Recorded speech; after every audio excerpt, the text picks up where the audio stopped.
শিবা নিজের খেতে গিয়ে এক কোণায় গর্ত খুঁড়তে লাগে। তখন সেখানে গ্রামের প্রধান আসে আর ক্ষেতের পাশে দাঁড়িয়ে, আরে শিবা, তুমি কি করছো? এই অসময়ে আবার কি কাজ করছো? কিছুই না মালিক, আমি নিজের জমিতে ছোট পুকুর খুলছি। কাল যদি বৃষ্টি আসে তাহলে আমি এটা ভরার বিষয় ভাবছি। জমির মাঝে পুকুর কেন বানাচ্ছ?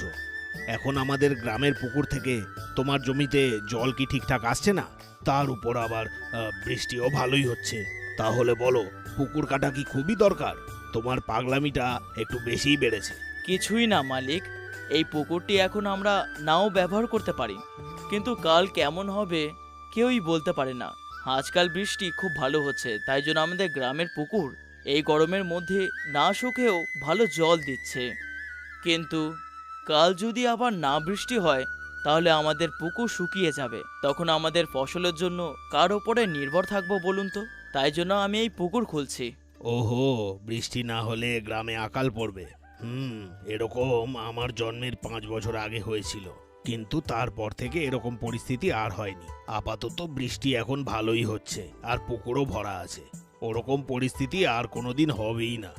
নিশ্চয়ই মালিক, গ্রামের বড় পুকুরের ভরসায় না থেকে আমার নিজের পুকুরের জল আমার নিজের কাজে লাগবে। তবে তোমাকে একটা কথা জিজ্ঞেস করি, গ্রামের এত বড় পুকুরটা শুকিয়ে গেলে তোমার পুকুরটা কি বাদ পড়বে? তুমি যেই পুকুরটা এখন খুঁজছো সেটাও তো শুকাবে। আপনি যা বলছেন সেটা ঠিক। গ্রামের বড় পুকুরটি যদি শুকিয়ে যায় তাহলে আমারটাও শুকিয়ে যাবে। তাই জন্য খোঁড়ার পর পুকুরের মধ্যে চুন, কাঁকর, কয়লা, বালি মিশিয়ে লাগাবো। সেই কারণে জল না শুকনো হয়ে থাকবে। উপর থেকে না শুকিয়ে যায় তার জন্য আশেপাশে গাছ লাগাবো। তারপরে এই পুকুরটি ভরার পরে এই জলটি শুকিয়ে যাওয়া অসম্ভব। আমি আপনাকে গ্রামের জন্য আরেকটি পুকুর খুলতে বলছিলাম না, এইটার জন্যই। আরে বাপরে, তুমি তো অনেক চিন্তা ভাবনা করেই খুঁজছো।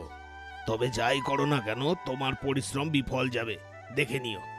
এভাবে শিবা 1 মাস ধরে ঘুরতে লাগে আর খেতে ছোট্ট একটা পুকুর বানায়।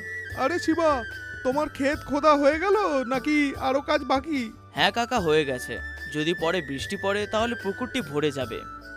আচ্ছা, তার মানে তোর এখন গ্রামের বড় পুকুরটা আর দরকার নেই? হ্যাঁ, আমার ওই পুকুরের কি বা দরকার হতে পারে বলুন তো? আমার 5 বিঘা জমির মধ্যে জলটি কুলিয়ে আমি পরের জনকেও আর গ্রামের লোকদেরকেও জল দিতে পারবো। তোর পুকুরের জল আমাদের কি দরকার? তোর জল তুই নিজেই খা।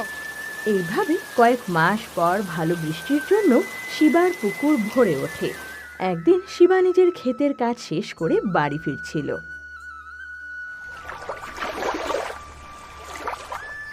আরে কি রে শিবা, তোর কাজ হয়ে গেল? পুরো নিজের পুকুরের জল দিয়ে খেতি চালিয়ে যাচ্ছিস। তুই যেরকম ভেবেছিলি সেরকমই করে দেখালি। আমার ব্যাপারে ভাবাটা ছেড়ে দে। তোর জমিতে জল দেওয়াটা হয়েছে? হ্যাঁ, দুপুরেই হয়ে গেছে। বাড়ি ফিরে গিয়ে কি করব তাই এখানেই রয়ে গেলাম। তোর যদি জমিতে জল দেওয়াটা হয়ে গেছে তাহলে ওটা বন্ধ করে দে। কেন ওটা অপচয় করছিস? জলটি গিয়ে নদীর মধ্যে মিশে যাবে আর কোনো কাজে আসবে না, বুঝলে? ওইটাকে আটকালে আমাদের পরে কাজে আসবে। কি যাতা বলছিস, পাগল নাকি? একটু জল নষ্ট হলে কি এমন হবে? আমাদের কাছে আরো জল আছে তো। অল্প নষ্ট হলে এমন কিছু ক্ষতি হবে না। তুই যদি বন্ধ না করিস আমি বন্ধ করে দেব। জল অপচয় না করে ভালো করে ব্যবহার করলে আমাদেরই ভালো হবে। তোকে বললে তুই বুঝবি না।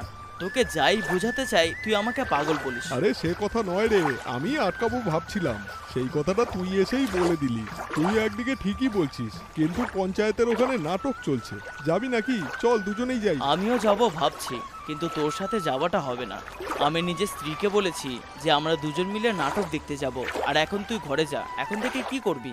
তারপর শিবা ঘরে ফিরে আসে। কাজল, তাড়াতাড়ি খেয়ে নাও, তারপরে বাইরে যাব। নাটক দেখতে হবে তো, তোমাকে বলেছিলাম না? এখন ছেড়ে দাও গো, এত রাত্রে আমি যাব না, পরে কোনোদিন যাব। এ কি, তুমি আমি দুজন মিলেই বলেছিলাম যে সন্ধেবেলা যাব, আর এখন তুমি বলছো হাঁটতে পারবে না? কত তোমাকে ভালোবেসে লালন পালন করেছে তোমার মা বাবা। সে তো ঠিকই আছে, কিন্তু এভাবে কতদিন আর ব্যবসা করে গ্রামে থাকবে? আমরা শহর চলে যাই, চলো। তুমি তো পড়াশোনা জানো, শহরেই কোনো একটা কাজ দেখে নেবে। আর তোমার কাজ পাওয়া অবধি আমাদের ঘরেই থেকে যাবে তুমি। আর তারপর চুপ করো। আমার এই গ্রাম আর এই ব্যবসাটি খুব পছন্দ। আমি এই গ্রাম ছেড়ে কোনোদিনও শহরে আসবো না। এখন আমাদের কি দরকার বলো? তুমি যা চাইছো আমি তো তোমাকে দিচ্ছি। শহরে থেকে আমি যতটা না কামাবো তার চেয়ে বেশি এই ব্যবসা করে আমি